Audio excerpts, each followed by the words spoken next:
Hello' মাই dear students, কি খবৰ তোমালোকৰ? আজি মই আকৌ আহি গ'লোঁ। আজি মই লৈ আহিছোঁ তোমালোকৰ কাৰণে BA ইংলিছ মেজৰ ষ্টুডেণ্টছবিলাকৰ এটা বহুত famous play that is Everyman, the summoning of Everyman. It is a late 15th century English morality play and one of the most famous surviving examples of medieval European drama. তো এই যোনটো drama আছে ন, it uses এলেগৰি মতলব কি জানা? যেতিয়া মানে তুমি কিবা অবজেক্ট বা চেলভেশ্যন বা ভাৰ্চিউ যোনবিলাক লিটাৰেল লাইফত আমি এজ অ ফাংচনিং বস্তু হিচাপে ব্যৱহাৰ কৰিব নোৱাৰোঁ, বাট এলেগৰিত কি হয়, তোমাৰ মানে এই এনেকুৱা ভাৰ্চিউ, চালভেশ্যন, মৰালিটি, এথিক্স এই বস্তুবিলাকক এজ এ কেৰেক্টাৰ অবজেক্টিফাই কৰি বা পাৰ্চনিফাই কৰি পেলাই দেখুওৱা হয়। যেনেকৈ ফৰ এক্সাম্পল আমি জানো মৃত্যু, ডেথ, ঠিক আছে, এইটো বস্তু কেতিয়াও এটা অবজেক্টিফাইড বা পাৰ্চনিফাইড হ'ব নোৱাৰে, বাট এলেগৰিত আমি সিটোক এটা হিউমেন বিইং বা এটা হিউমেন লাইক অথৰিটি দি পেলাই তাক মানে ৰিপ্ৰেজেণ্ট কৰিব পাৰোঁ। It is a literary device used in English literature, যাক এলেগৰি বুলি কোৱা হয়, ঠিক আছে।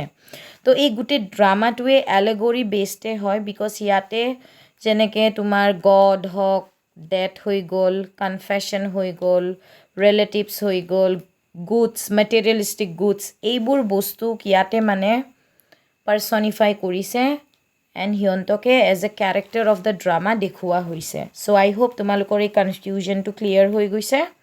তো it is a very very messageful and thoughtful drama, য'ৰ পৰা আমি বহুত ডাঙৰ এটা মেছেজ পাওঁ। এই গোটেই ড্ৰামাটোৰ মেইন মেছেজ হৈছে, and that's why it is call a morality play, যে মানুহ যে অহংকাৰ যে কৰে না, বস্তু লৈ, টকা পইচা লৈ, নিজৰ বিউটি লৈ, বাট মৰিলে যেতিয়া আমাৰ ডেথ আহে ন, মৃত্যু আহে, আমি একো লগত লৈ নাযাওঁ, আমি অকল আমাৰ ভাল কৰ্মহে লৈ পেলাই মৰিব পাৰিম। তাৰ বাহিৰে আমাৰ লগত কোনোৱে নাযায়, কোনো নমৰে, না আমাৰ ফ্ৰেণ্ডছ, না আমাৰ ফেমিলি, না আমি যে ইমান টকা পইচা দি ঘৰ বাৰী গাড়ী কিনি থৈছোঁ, একোৱে আমাৰ লগত নাযায়। তো সেইবোৰ বস্তু বেছি এই ৱৰ্ল্ডলি প্লেজাৰ্ছবিলাক, এই মোহ মায়াবিলাকৰ জালত থাকি একো লাভ নাই, বিকজ এট দ্য এণ্ড আমি যেতিয়া মৰিম ন, আমাৰ লগত একোৱে নাযায়, অকল আমাৰ ভাল কৰ্মখিনিয়ে ওপৰত যাই হিচাপ হয়। তো এই গোটেই ড্ৰামাটোৰ মেইন কনচেপ্টটোৱে হৈছে এইটো, যাক ইমান ধুনীয়াকৈ প্ৰেজেণ্ট কৰিছিলে 15th centuryত, and it is so' famous যে মানে ইংলিছ মেজৰ ষ্টুডেণ্টছবিলাকে নিজৰ লাইফত এই এভৰিমেন ড্ৰামাটো এবাৰ নহ'লেও এবাৰ, ক'ৰবাত নহ'লেও ক'ৰবাত মানে পাবই আৰু। ছ' য়া, let us begin the story. ভগৱানে ওপৰৰ পৰা দেখা পায় যে পৃথিৱীত মানুহবিলাকে বহুত অত্যাচাৰ কৰি আছে, ৱৰ্ল্ডলি প্লেজাৰ বেছি হৈ গৈছে, মানুহৰ মানে মোহ মায়া বহুত বেছি হৈ গৈছে, লোভীয়া হৈ গৈছে। তো তেওঁ তেতিয়া কি কৰে, তেখেতৰ যোনটো মেছেঞ্জাৰ আছে, ডেথ মানে মৃত্যুক পৃথিৱীত পঠিয়াই দিয়ে এভৰিমেনৰ ওচৰত। তাৰপাছতে ডেথ এভৰিমেনৰ তাতে আহে আৰু কয় যে ব'লা, তোমাৰ যোৱা সময় আহি গৈছে, তুমি মোৰ লগত যাব লাগে। তেতিয়া এভৰিমেনে কয় যে না, মইতো নাযাওঁ।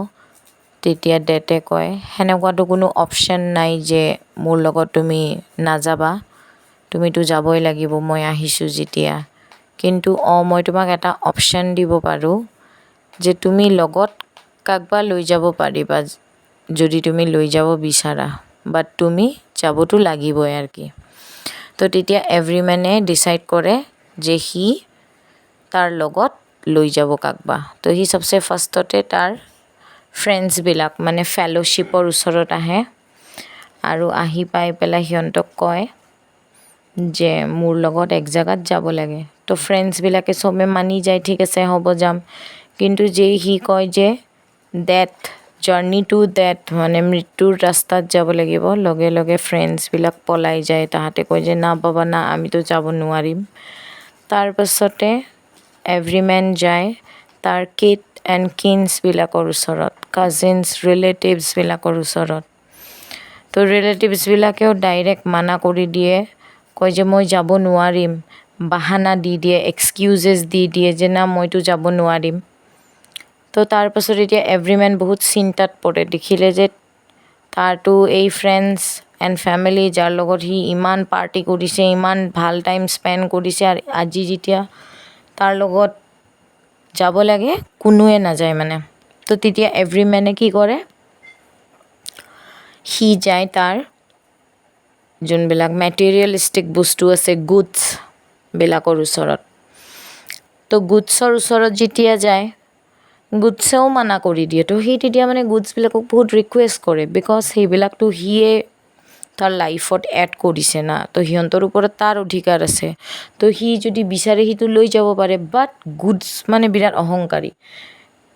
যিমান ৱেল্থ আছে তাৰ, কোনো নাযায়, চবে মানে ডাইৰেক্ট মানা কৰি দিয়ে যে না আমিতো নাযাওঁ আৰু কি।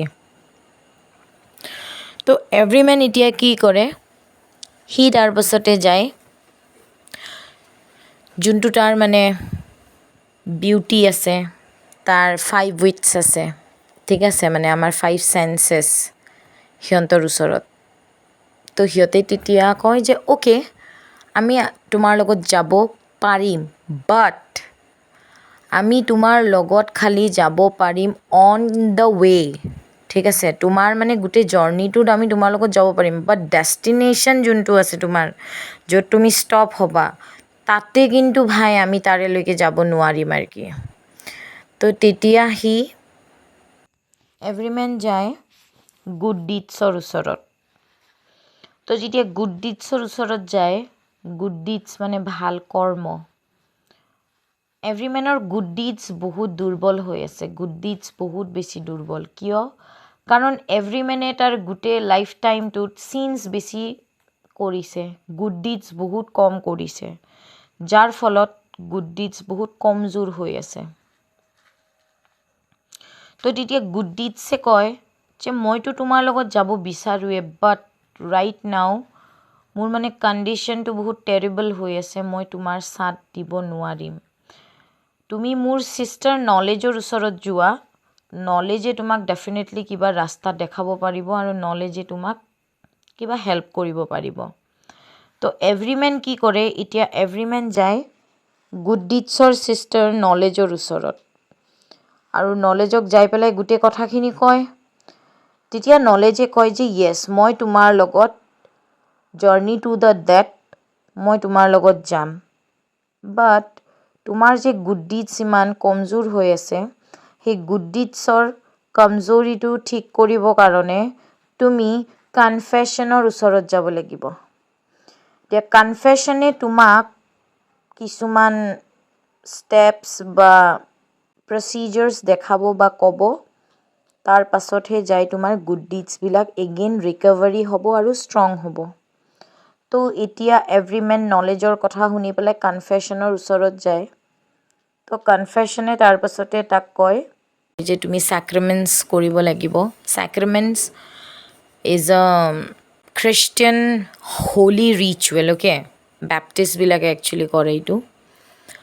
তো সেইটো কৰিব লাগিব, এণ্ড তুমি বহুত গুড ডিডছ কৰিব লাগিব নিজৰ ফালৰ পৰা, নিজৰ ইচ্ছাকৃতভাৱে, সেই তেতিয়াহে তোমাৰ মানে গুড ডিডছবিলাক ৰিকভাৰী হ'ব এণ্ড ষ্ট্ৰং হ'ব। তো সি নলেজৰ কথা মতে, হোলী মেনৰ কথা মতে সি গোটেই ভাল কাম কৰে, এণ্ড কি হয়, গুড ডিডছ লাহে লাহে ষ্ট্ৰং হোৱা আৰম্ভ হয়। এণ্ড গুড ডিডছ যেতিয়া ষ্ট্ৰং হয়, তেতিয়া গুড ডিডছে তাক কয় যে য়েছ ব'লা, এতিয়া ক'ত যাব লাগে, I can travel with you. তাৰপাছতে এভৰিমেনে good deeds, beauty, knowledge and তাৰ 5 উইটছৰ লগত তাৰ জাৰ্ণিটো ষ্টাৰ্ট কৰে, এণ্ড সিহঁতে যোৱা ষ্টাৰ্ট দিয়ে। তো যেতিয়া সিহঁতে to the journey to death না, মৃত্যুৰ জাৰ্ণিত যাই আছে, যাই থাকাতে যেতিয়া সিহঁতে মেইন ডেষ্টিনেশ্যনলৈকে যাই পায় না, মেইন ডেষ্টিনেশ্যনলৈকে যাই পোৱাৰ পাছত বিউটি, চেন্স, 5 উইটছ যিবিলাকে চবে তাহাঁতক বিদায় দি দিয়ে, এভৰিমেনক কয় যে না আমিতো এতিয়া যাব নোৱাৰিম আৰু আগুৱাই, এতিয়া তুমি নিজে যাব লাগিব। বাট নলেজে তাৰ একদম ফাইনেল ডেষ্টিনেশ্যনলৈকে যায়, বাট যেতিয়া এভৰিমেনৰ ফাইনেল ডেথ এণ্ড সি এতিয়া গ্ৰেভৰ ভিতৰত সোমায়, সেই তেতিয়া এভৰিমেনৰ মৃত্যু হয়, এণ্ড নলেজো তাৰ লগত গায়েব হৈ যায় মানে। ফেড হৈ যায় অকল গুড ডিডছৰ লগতহে এণ্টাৰ কৰে এণ্ড যেতিয়া সি মেইন কিবাহত এণ্টাৰ কৰে ডেষ্টিনেশ্যনটোত তেতিয়া বাকী যিমান বিউটি আছে তাৰ চেন্সেছ আছে 5 উইটছ আছে নলেজ আছে ইহঁতে চবেই গুচি যায় এণ্ড একজন এঞ্জেলে আহি পেলাই এভৰি মেনক আৰু গুড ডিডছক লৈ পেলাই হেভেনত গুচি যায় মানে গডৰ ওচৰত গুচি যায় আৰু ইয়াতে এই প্লেটো খতম হৈ যায়